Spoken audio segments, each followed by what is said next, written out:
Assalamualaikum warahmatullahi wabarakatuh. Monggo sareng. Asyhadu an la ilaha illallah wa asyhadu anna Muhammadan Rasulullah. Asyhadu an la ilaha illallah wa asyhadu anna Muhammadan Rasulullah. Alhamdulillahilladzi hadana lihada wa ma kunna linahtadiya laula an hadana Allah.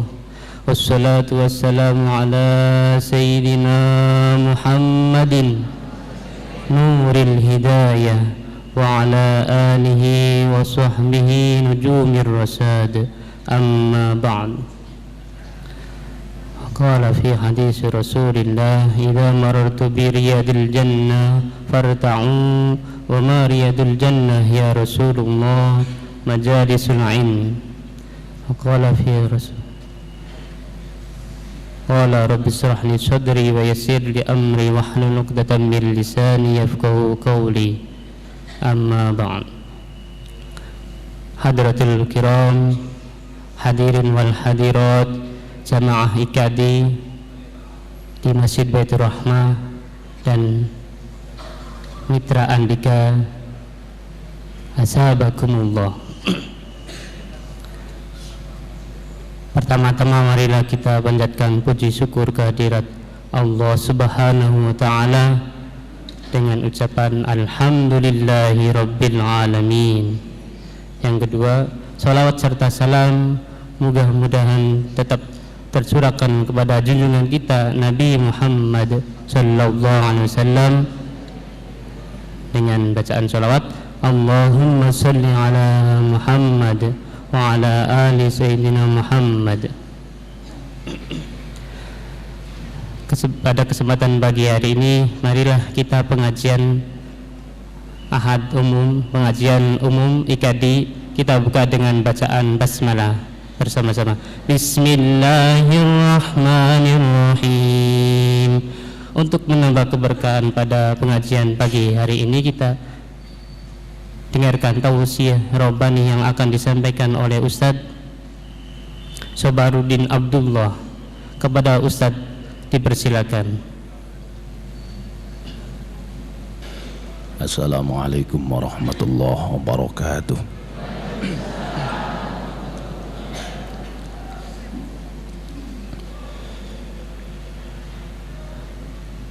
أعوذ بالله من الشيطان الرجيم.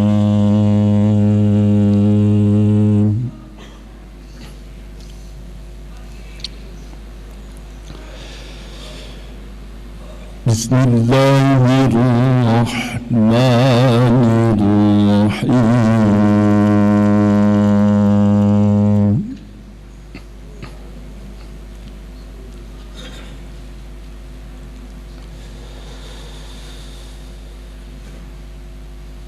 لو أنزلنا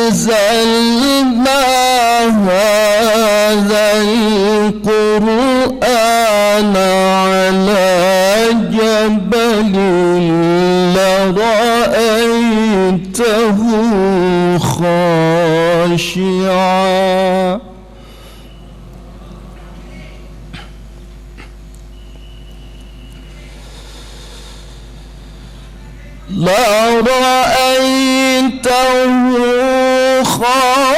خاشعا متصدعا من خشية الله.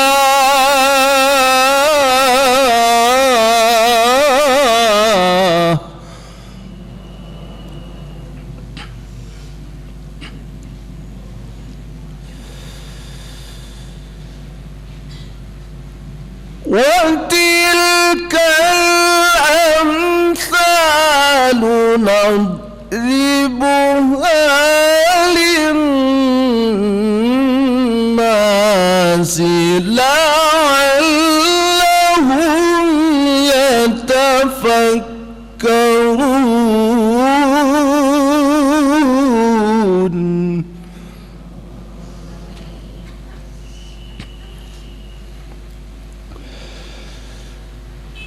هو الله الذي لا إله إلا هو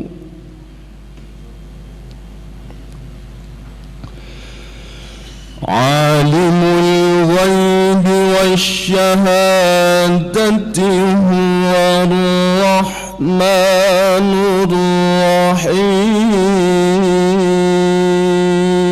الرحيم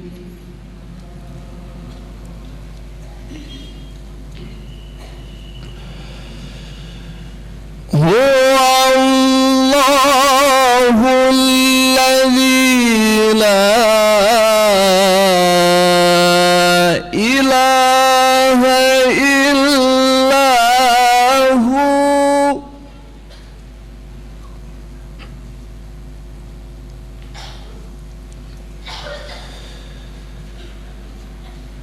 الملك القدوس السلام المؤمن المهيمن العزيز الجبار المتكبر سبحان الله عما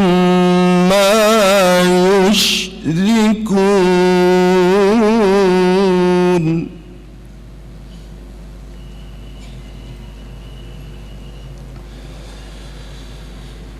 هو الله الذي لا إله إلا هو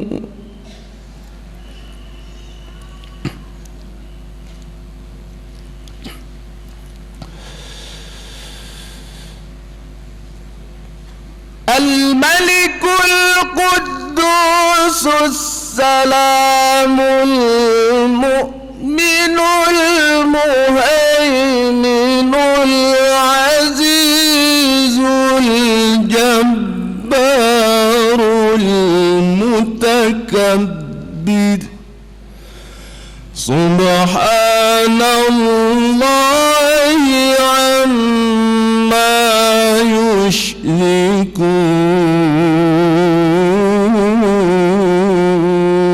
يشركون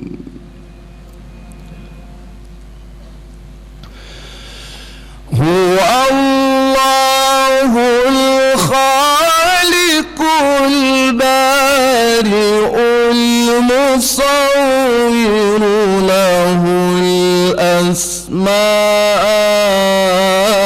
الأسماء الحسنى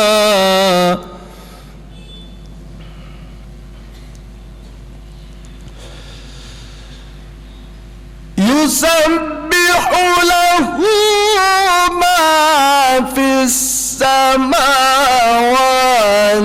والأرض وهو العزيز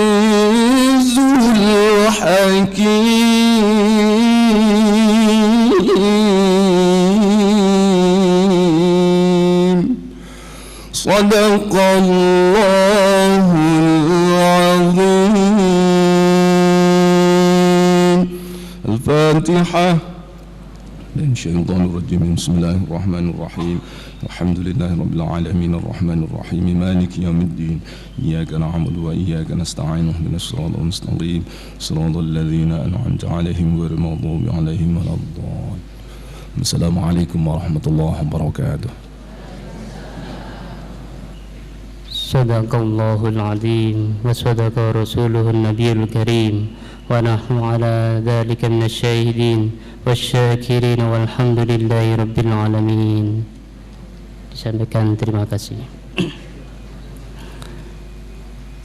para hadirin wal hadirat jamaah IKADI di Masjid Baitur Rahmah rahimakumullah. Perlu kami umumkan bahwa impak panjenengan minggu kemarin alhamdulillah mendapatkan Rp4.685.000. Mugi-mugi infak panjenengan dados infak ingkang manfaat fid dunya hatal akhirah. Pada kesempatan di pagi hari ini, pengajian umum Ahad pagi IKADI Kediri yang akan menyampaikan tausiah nanti adalah Ustadz Fadlan dari Papua.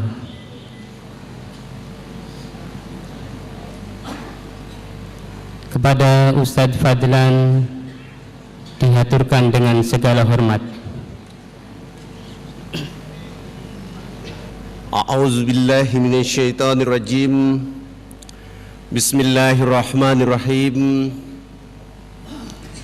Ada 6 orang yang tidak boleh menjawab salam saya di jamaah IKADI waktu duha ini. Saya ulangi lagi. Ada 6 orang yang tidak boleh menjawab salam saya di jamaah IKADI duha ini. Yang pertama adalah orang gila. Yang kedua orang tuli. Yang ketiga orang bisu. Yang keempat orang yang sedang tidur. Yang kelima orang kafir, dan yang keenam adalah orang mati. Semoga 6 orang itu tidak menjadi jamaahnya IKADI waktu duha ini. Assalamualaikum warahmatullahi wabarakatuh.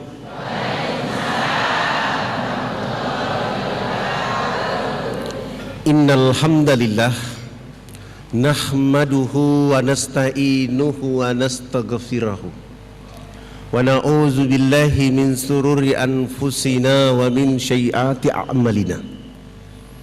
Man yahdillahu fala mudilla lahu wa man yudlil fala hadiya lahu. Asyhadu an la ilaha illallah wahdahu la syarika lah wa asyhadu anna Muhammadan abduhu wa rasul alladzi adal amanat wa ballaga rasala wa nasaha lil ummat wa jahada fil haqqi jihad wa tarakana mahajjatal ma'ina ila iluha kan hariha.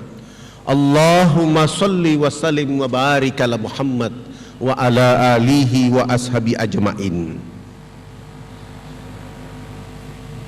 Para alim ulama, hadirin yang selalu dalam limpahan rahmat dan kasih sayang Allah Subhanahu wa taala. Alhamdulillah,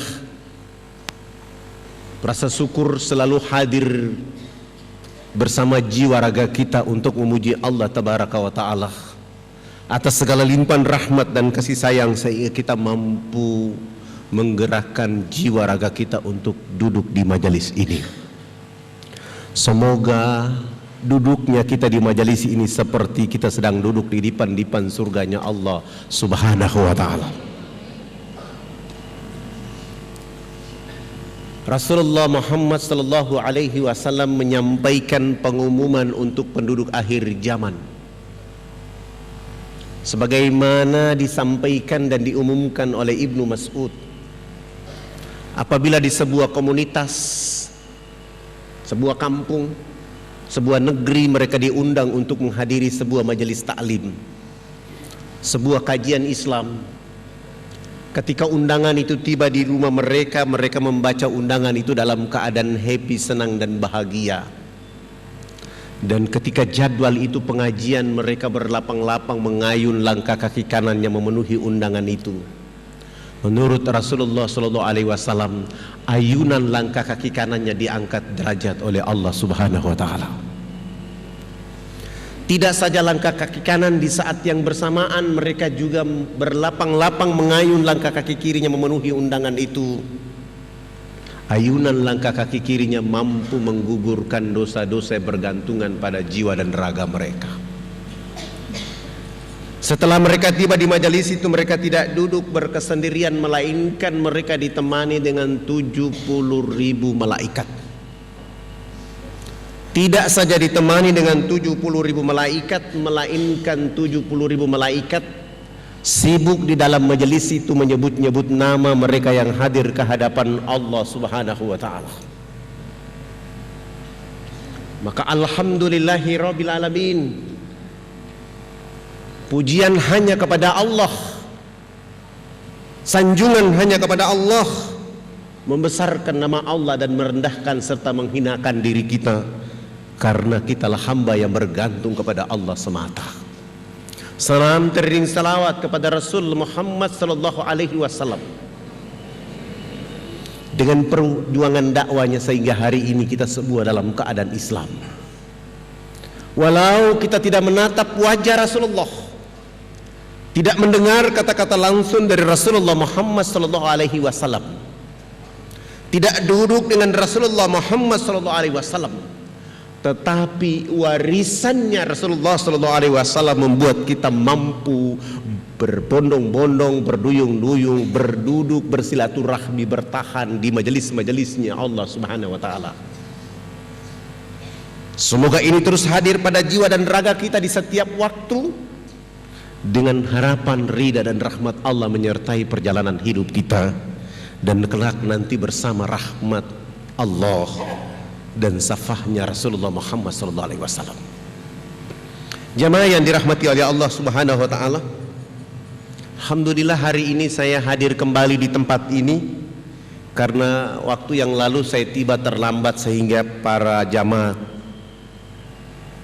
tidak mendengar ceramah saya yang tuntas. Tapi pada hari ini saya mulai kembali dari awal, bahwa pada tahun 78 itu saya hijrah dari Fakfak. Ketika saya hijrah dari Fakfak, waktu itu rambut saya kayak pohon beringin, kribo.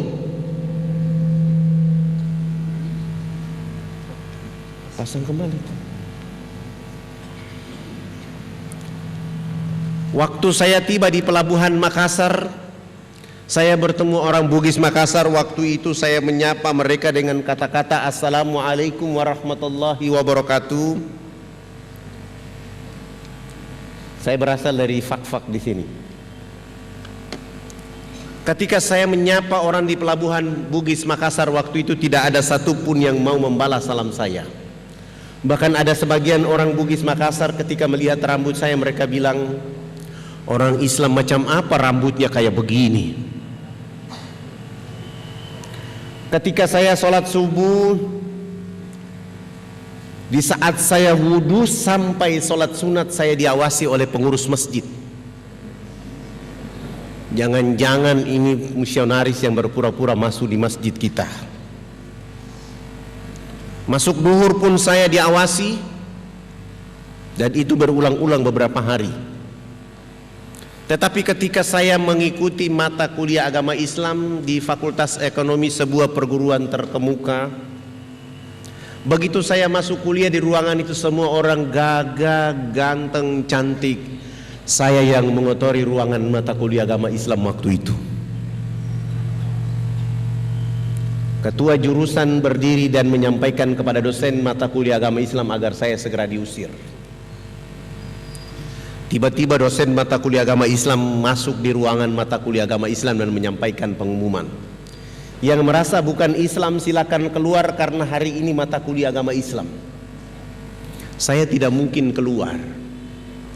Tiba-tiba dosen berdiri dan mengusir saya dari ruangan itu. Keluar!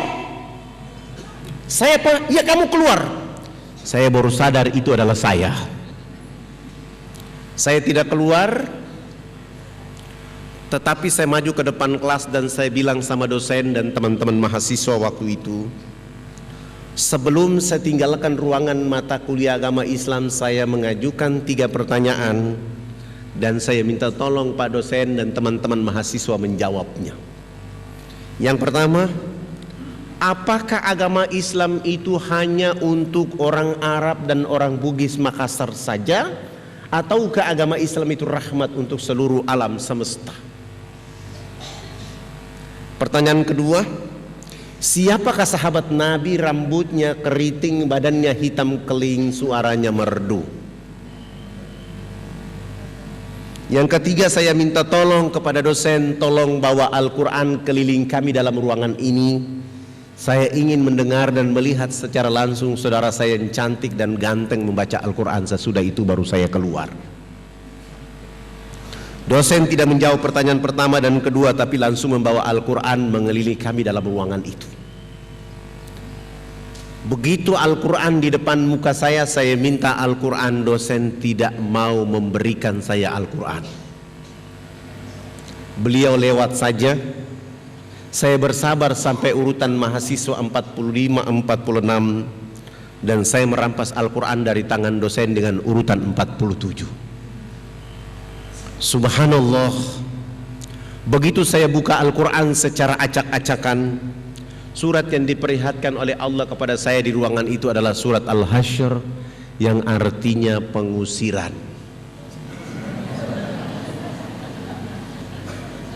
Saya baca 3 ayat terakhir selesai, dosen mengatakan saat itu menurut dosen dari 47 mahasiswa hanya 7 mahasiswa saja yang bisa membaca Al-Quran secara baik dan benar.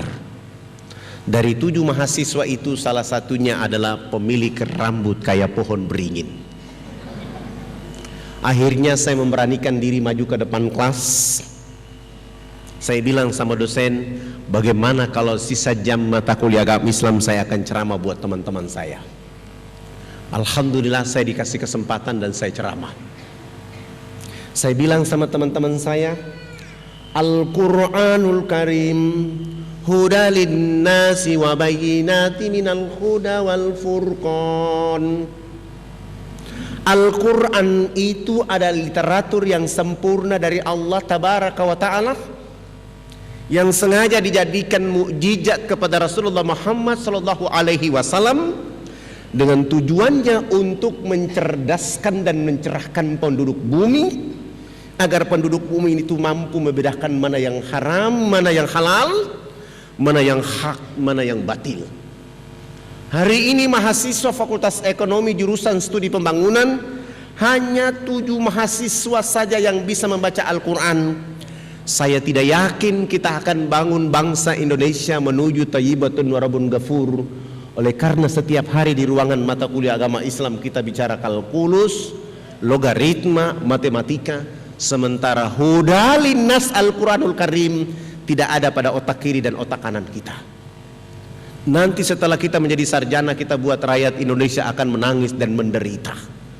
Sementara Allah Subhanahu wa Ta'ala berfirman,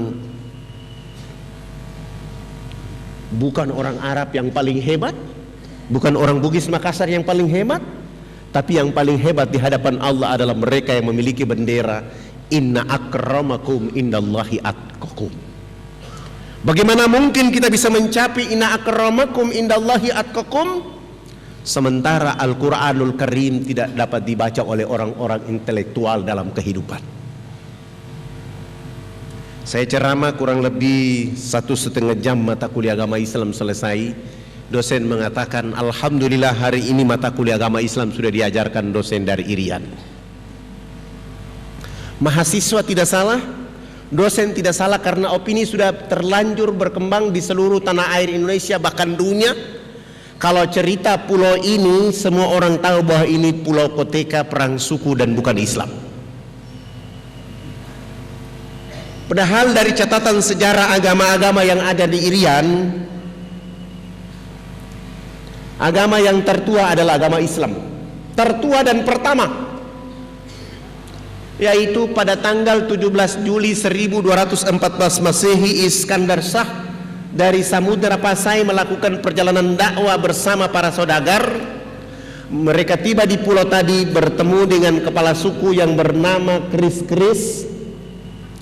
Mereka mendakwakan mereka dengan kalimat kalau kamu mau makmur, kamu mau sejahtera, kamu harus mengenal alif lam lam ha mim dal. Mereka mengajarkan dua kalimat syahadat secara implisit kepada kepala-kepala suku. Alif lam lam ha itu adalah Allah, mim ha mim dal adalah Rasulullah Muhammad sallallahu alaihi wasallam.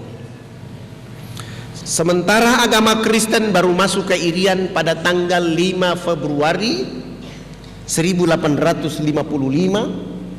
Itu pun yang mengantar agama Kristen masuk ke Irian adalah Sultan Tidore, orang Islam. Tanggal ini dijadikan orang di Manokwari menjadi tanggal masuknya agama Kristen. Jauh sebelumnya sudah ada agama Islam. Dari perjalanan dakwah menghasilkan 12 kerajaan Islam yang diperkuat oleh para dai. Alhamdulillah, ketiga tokoh ini, Agus Salim, Muhammad Rum dan Soekarno, ketika ditangkap Belanda dibuang ke Digul, mereka mulai memberi petunjuk kepada orang-orang Muslim yang ada di Merauke, di Digul, dan orang-orang tua yang ada di sana mengatakan bahwa ini negeri Muslim, maka segera mengembalikan dia dalam bingkai negara kesatuan Republik Indonesia. Alhamdulillah, nama Irian ada 3. Yang pertama adalah Nuwar, negeri yang menyimpan cahaya rahasia. Nuwar, nama ini identik dengan perkembangan dan majunya agama Islam pada saat itu. Diganti oleh Portugis dengan istilah Papua, dan dilanjutkan oleh Belanda dengan istilah Papua. Papua itu konotasinya buruk, hitam, keriting, perampok, pemerkosa, suka makan orang. Padahal sampai hari ini belum pernah ada orang luar makan orang kecuali Sumanto. Maksudnya apa? Portugis dan Belanda ingin menempatkan kata Papua sebagai pembencian. Kamu ini keriting, kamu ini hitam, kamu tidak sama dengan Maluku, Sulawesi, Jawa, Sumatera, Kalimantan, maka kamu harus buat negara sendiri. Itulah cikal bakal dari organisasi Papua Merdeka. Mereka tidak berhasil. Alhamdulillah, kembali ke pangkuan Ibu Pertiwi, tidak menggunakan kata Papua, tidak menggunakan kata Nuar, tapi menggunakan kata Irian. Kata Irian berasal dari 3 bahasa. Bahasa Biak dari kata Merian, artinya bumi yang panas. Bahasa Irarutu dari kata Iriano, daratan yang luas. Pada tahun 1517 Masehi, Ibnu Battuta sampai di Merauke, melihat sebagian orang telanjang, dia menyebutnya Urian. Merian, Iriano dan Urian disepakati pada konferensi Malino tahun 63 di Makassar menggunakan kata Irian ditambah kata Barat menjadi Irian Barat dan berubah menjadi Irian Jaya. Kata Irian itu artinya ikut Republik Indonesia anti Nederland. Alhamdulillah, Irian tanpa Indonesia bukan Irian, dan kalau Indonesia tidak ada Irian, dia bukan Indonesia, dia menjadi satu kesatuan. Dia harus menjadi satu kesatuan yang berusaha untuk membangun masyarakat bangsa Indonesia dengan Islam yang kuat, dan pada akhirnya menghasilkan kekuatan bangsa yang tangguh oleh karena dengan taat kepada Allah Subhanahu wa taala. Alhamdulillah, Fadlan selesai kuliah dan pulang tidak langsung ke Fakfak, langsung ke Jayapura. Begitu sampai ke Jayapura, sempat menjadi PNS tapi mengundurkan diri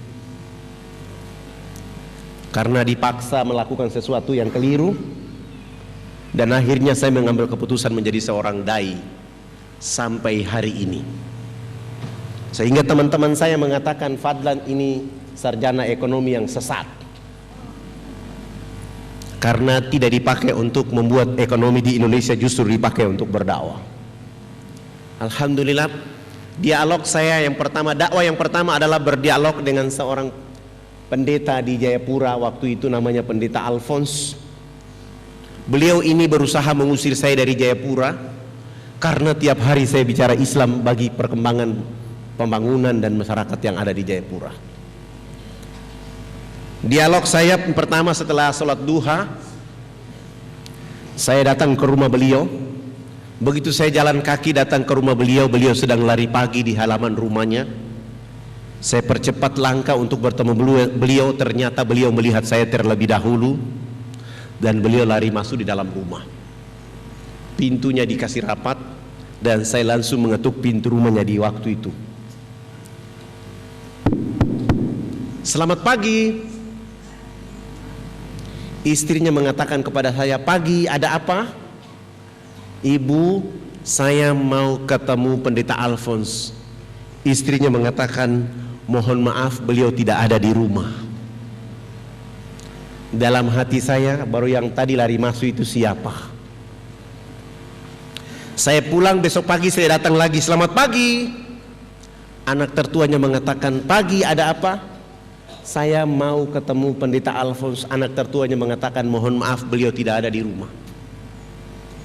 Hari ketiga bulan pertama saya datang, selamat pagi. Anaknya mengatakan tidak ada di rumah. Hari keempat, selamat pagi. Anaknya mengatakan tidak ada di rumah. Hari kelima bulan pertama, selamat pagi. Anaknya juga mengatakan tidak ada di rumah. Sampai 1 bulan penuh setiap pagi saya datang ke rumah Pendeta Alphonse. Istri dan anaknya silih berganti menjawab beliau tidak ada di rumah. Bulan kedua hari pertama tetap saja saya datang ke rumah itu. Selamat pagi. Istrinya menjawab, pagi, ada apa? Saya mau ketemu Pendeta Alphonse. Istrinya mengatakan, mohon maaf beliau tidak ada di rumah.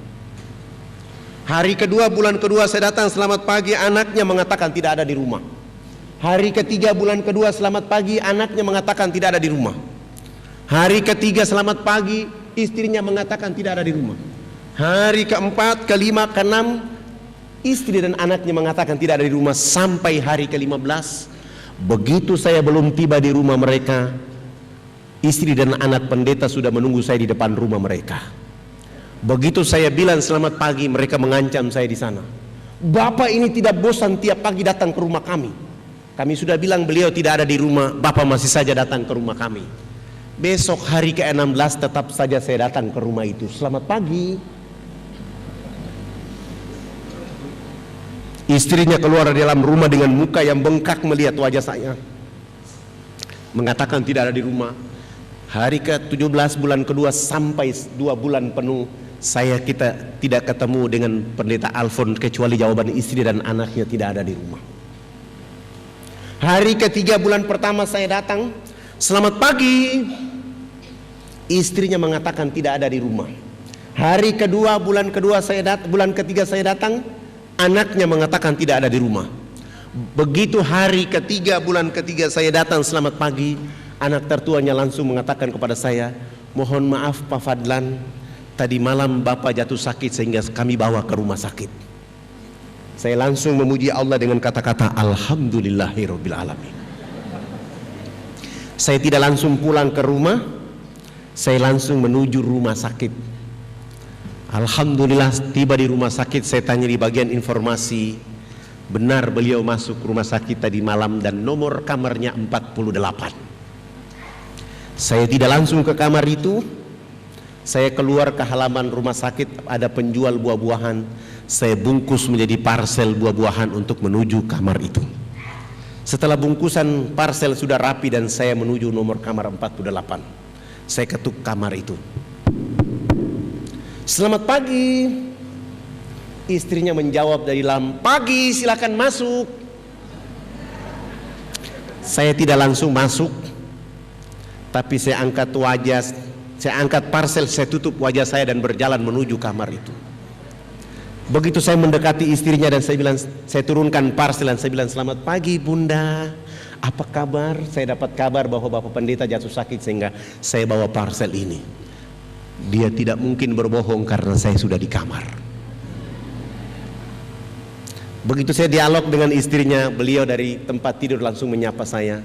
Selamat pagi Pak Fadlan. Saya menyapa pagi. Saya merapat ke tempat tidur dan salaman dengan beliau dan saya bilang, Subhanallah, alhamdulillah, hari ini Bapak Pendeta saya dapat rahmat dari Allah Subhanahu wa Ta'ala, karena saya sudah cari Bapak 2 bulan 3 hari.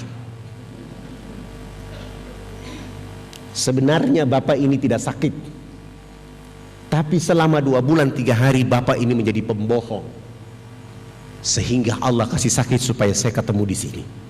Nanti kalau sembuh jangan lagi jadi pembohong. Katanya bicara cinta kasih tapi hari-hari berbohong. Saya pamit pulang. Saya pantau dari luar. 5 hari kemudian beliau sehat walafiat dan pulang ke rumah. Hari ke-6 saya yang datang ke rumah itu. Selamat pagi. Beliau bersama istri dan 7 anak membuka pintu dan mempersilahkan saya masuk ke dalam rumah mereka. Di saat itulah saya mulai berdialog dengan mereka. Subhanallah, dari jam 9 sampai jam 12 Pendeta Alfon bilang sama saya, Pak Fadlan usahakan besok datang lebih pagi lagi. Besok pagi saya datang dari jam 7 sampai jam 12.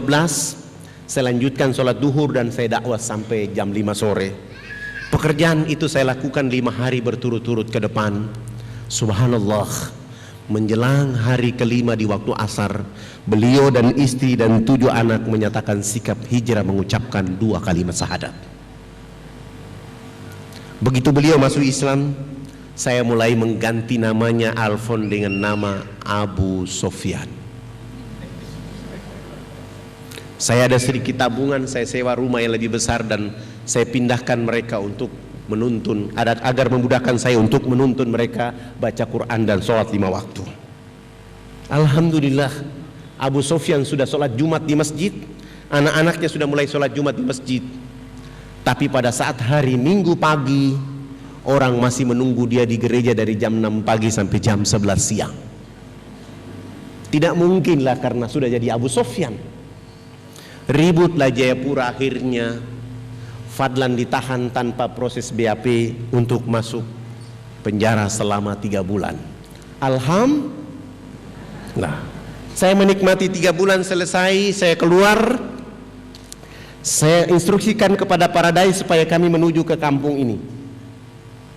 Kampung ini dari Jayapura kurang lebih 179 km. Begitu kami mau sampai ke kampung ini, ternyata sudah ada informasi tentang saya. Saya turun dari kendaraan, kepala suku di kampung itu langsung menyambut saya dengan tombak di betis kaki kiri saya, sehingga saya terjatuh. Teman-teman saya mencabut tombak itu dan larikan saya kembali ke rumah sakit, dan saya harus menginap di rumah sakit selama 3 bulan. Alhamdulillah, setelah sehat walafiat, saya bilang sama Paradise, ayo kita kembali lagi ke kampung ini. Begitu kami datang ke kampung itu, subhanallah, kepala suku yang 3 bulan silam melukai kaki saya justru jatuh sakit. Saya bilang sama Paradise, kita bawa kepala suku, istri dan anaknya, kita bawa ke rumah sakit, kita rawat dia di rumah sakit. Alhamdulillah, sampai di rumah sakit kami rawat dia selama 2 minggu. Di rumah sakit dia sehat walafiat. Sesudah itu kami antar kembali ke kampung halamannya. 1 minggu kemudian kami kembali ke kampung ini. Beliau bersama keluarga dan 15 kepala keluarga pun hijrah mengucapkan 2 kalimat syahadat. Akhirnya Fadlan harus ditahan untuk masuk penjara tanpa proses BAP selama 6 bulan. Alhamdulillah, menikmati 6 bulan itu selesai. Saya keluar, tetap saja saya berdakwah di Jayapura. Subhanallah, ada 30 kepala keluarga pun hijrah mengucapkan 2 kalimat syahadat. Ribut lagi Jayapura, saya harus ditahan lagi untuk masuk penjara selama 9 bulan. Alhamdulillah, saya menikmati 9 bulan itu dengan happy, senang hati. Hari terakhir dari bulan ke-9 saya keluar. Orang yang menangkap saya di 3 bulan yang pertama, 6 bulan yang kedua, dan 9 bulan yang ketiga itu dia datang. Dia buka gembok penjara itu dan dia maki-maki saya di sana. Ruangan ini tidak ada orang lain yang masuk kecuali Anda. Kenapa Anda tidak takut dengan penjara ini? Tiap bulan, tiap minggu tidak ada orang lain kecuali Anda. Saya jawab beliau, Abang, saya bukan maling, saya bukan pemberontak, saya bukan pembunuh. Saya hanya ingin mencerdaskan orang-orang di negeri ini agar pasti tunduk kepada Allah dan pasti mengikuti Rasulullah Muhammad SAW. Tidak apa-apa abang menangkap saya, tidak apa-apa. Tapi abang ingat, esok lusa abang akan ditangkap oleh Allah dan disiksa oleh Allah habis-habisan karena abang salah menangkap orang. Bahasa saya ini membuat dia ketakutan dan dia bilang sama saya, jangan kau kasih takut-takut saya. Oh, ternyata orang ini juga ketakutan. Di saat ketakutan itulah dia bawa pulang saya ke rumahnya. Dia suruh istri dan 5 anaknya menunggu saya di ruang tamu. Lalu saya mendakwai mereka tentang indahnya Islam bagi penduduk bumi. 8 jam kemudian beliau bersama istri dan 5 anak pun hijrah mengucapkan 2 kalimat syahadat. Setelah beliau masuk Islam, alhamdulillah saya sudah tidak ditangkap lagi. Saya mulai berpikir bahwa itulah dakwah. Kalau dilakukan karena Allah dan Rasulnya, hadiahnya adalah caci maki, penjara, fitnah, pembunuhan, pengusiran. Saya mulai berpikir bagaimana caranya melakukan perjalanan dakwah ke daerah yang lebih jauh dari Jayapura ke Wamena. Waktu itu kami tidak punya pesawat, mau dan tidak mau harus jalan kaki. Jalan kaki Jayapura Wamena itu jalan kaki 3 bulan baru sampai. Tapi dakwah ini pekerjaan bergengsi yang harus dilakukan oleh kita. Karena Rasulullah SAW melakukan itu antara Mekah Madinah. Kami lebih happy di negeri ini karena daerah ini tidak tandus. Daerah ini air sangat banyak. Bahkan buah-buahan dan makanan pun disediakan Allah di negeri ini. Maka kami coba jalan kaki. Kami baru jalan kaki 1 bulan, teman-teman saya 19 orang itu energinya habis. Mereka merasa kelelahan dan mereka bilang sama saya, Ustadz, kalau kita memaksa diri sampai ke Wamena, kita belum berdakwah, kita sudah dibunuh oleh orang, kita sudah diancam. Bagaimana lagi kalau kita kembali ke Jayapura? Akhirnya kami kembali ke Jayapura, perjalanan pergi dan pulang 2 bulan tidak ada dakwah. Bagaimana caranya bisa sampai ke Wamena? Saya mulai pergi ke kantor desa, membawa foto kami ukuran 2x3 dan mengganti nama-nama kami. Yang nama Zainuddin saya ganti dengan nama Paulus. Yang nama Abidin saya ganti dengan nama Wilhelmus. Yang nama Fadlan saya ganti dengan nama Leo. Yang nama Ibrahim saya ganti dengan nama Abraham. Dengan cara itu kami membeli tiket pesawat misionaris. Dan alhamdulillah kami 20 orang bisa berangkat. Sebelum berangkat modal dakwah kami adalah menyediakan sabun mandi 7 karton, sampo 7 karton, odol, sikat gigi dan pakaian layak pakai 7 karung. Besok paginya kami terbang jam 8 pagi dan tiba di Wamena. Alhamdulillah kami sampai di sana, kami turun. Kami berjumpa dengan saudara-saudara kami di sana, tapi sayang mereka semua dalam keadaan telanjang. Mohon maaf, ini bukan porno, mereka dalam keadaan seperti ini. Seperti ini. Seperti ini. Seperti ini. Saya mulai bilang sama para dai, 1 minggu pertama kita tidak boleh berdakwah. Kita harus melakukan hubungan sosiologis dengan mereka, membangun interaksi dengan mereka agar kita akan tahu siapa mereka dan mereka akan mengerti siapa kita. Alhamdulillah, begitu 1 minggu kami sudah dekat dengan mereka dan saya mengajukan pertanyaan, kenapa sampai kalian telanjang seperti begini? Mereka menjawab, kami dilarang oleh gereja dan misionaris tidak boleh pakai baju. Kami hanya boleh pakai pakaian seperti ini atas nama kebudayaan. Tidak saja mereka telanjang, tapi mereka juga bau badan yang sangat tidak enak. Kenapa bau badan tidak enak? Mereka dilarang tidak boleh mandi menggunakan air bersih. Mereka hanya boleh mandi menggunakan minyak atau lemak babi saja. Dari babinya dia bakar, dia makan, minyaknya dia tampung, lalu mereka berpesta menggosok pada tubuh badan mereka. Alasan yang disampaikan adalah untuk mengusir nyamuk dan membuat tubuh badan hangat. Padahal itu pembunuhan karakter manusia. Setelah mereka dalam keadaan telanjang seperti itu, ada ibu-ibu kita yang melahirkan di sana seperti binatang yang beranak di bawah pohon. Begitu bayinya keluar dari rahimnya, untuk memutuskan ari-ari dengan bayi menggunakan ujung batu yang tajam. Sesudah itu anak ibu manusia itu dilarang menyusui anak kandungnya dengan air susu di sebelah kanan. Dia hanya boleh menyusui anak kandungnya dengan air susu di sebelah kiri.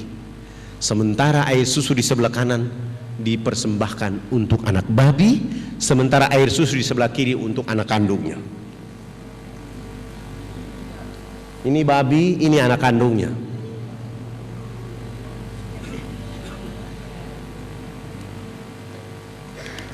Ada apa bagi masyarakat yang ada di pedalaman? Menurut misionaris, orang Irian harus tetap bodoh, tertinggal terbelakang. Dengan ketertinggalan yang ada, dia foto, dia bawa ke luar negeri, cerita di kampungnya bahwa pemerintah Indonesia tidak mau membangun orang yang ada di Irian. Di sisi lain dia masuk ke pedalaman dengan pesawat-pesawat ini memprovokasi orang di pedalaman untuk membenci NKRI. Maka saya bilang sama para dai, tidak ada jalan lain untuk merubah masyarakat yang ada di pedalaman-pedalaman kecuali dakwah. Dan tidak ada agama lain yang bisa melakukannya kecuali Islam. Islam yang bisa membuat orang berperadaban, dan Islam yang membuat orang menjadi beradab. Bagaimana cara dakwanya? Telah jelas dalam surat 16 ayat 125. Surat An-Nahl, Allah ingatkan kita, ud'u ila sabili rabbil hikmah wal mau'izatil hasanah. Serulah manusia ke jalan agama Tuhanmu dengan arif, bijaksana, penuh hikmah. Saya mulai mentadaburi ayat ini dengan menggunakan sabun mandi. Minggu kedua, hari pertama saya mulai bawa kepala sukunya ke sungai. Sampai ke sungai saya bilang kepala suku, kotekanya dibuka dulu. Setelah kotekanya dibuka, kami 20 orang bersama kepala suku jebur masuk dalam sungai. Begitu jebur masuk dalam sungai, selesai kami naik dan saya bilang sama para dai, silakan berdiri di depan dan saya di belakang mereka dan kepala suku di samping kanan saya. Dan saya mulai mengambil satu sabun, saya berikan kepada kepala suku. Saya bilang sama kepala suku, Bapak ikut gerakan kami. Begitu kami gosok sabun di sebelah kanan, kepala suku ikut gosok sabun di sebelah kanan. Kami gosok sabun di sebelah kiri, kepala suku ikut gosok sabun di sebelah kiri. Tubuh badan kami sudah penuh dengan busa sampo. Saya ambil sabun dari tangan kepala suku, saya ganti dengan sampo. Saya kasih beliau satu botol, lalu kami siram di rambut kami. Kepala suku ikut siram sampo di rambut. Rambut kami orang Irian itu kalau belum kena air dengan sampo, itu rambut tenang-tenang saja. Begitu kepala suku dia siram sampo dan keramas, rambut keribu keriting itu dia mekar kayak bunga yang berkembang. Sehingga busa sampo itu makin tinggi. Begitu makin tinggi, jatuh kena hidung kepala suku, dia mencium harum dari sampo, langsung pergi, tidak mau lagi bilas dengan air. Begitu dia jalan, para dai mengatakan, Bapak kepala suku harus disiram dengan air. Beliau mengatakan, tidak anak, ini wangi. Rupanya selama hidupnya baru pertama mencium bau harum. 6 hari berturut-turut kepala suku ini mandi tidak pernah bilas dengan air. Di hari ke-6 begitu dia datang bersama kami jebur ke dalam sungai, gosok sampo, gosok sabun, sesudah itu dia pakai koteka, kelihatan kayak kuntilanak yang berjalan. Busa berjalan itu kena matahari dan angin sehingga kering di tubuh badan. Kepala suku langsung ke kebun bekerja seperti biasa seorang petani. Jam 2 siang dia pulang ke rumah. Perjalanan pulang ke rumah Allah turunkan rahmat berupa hujan kena di tubuh badan. busa sampo dan sabun yang tadi kering itu muncul kembali. Beliau gosok-gosok sampai busa sabun itu hilang, busa sampo itu hilang. Allah ganti dengan kesegaran jasmani. Kepala suku ini tiba di rumah tidur dari jam 3 sore sampai jam 9 pagi hari berikutnya.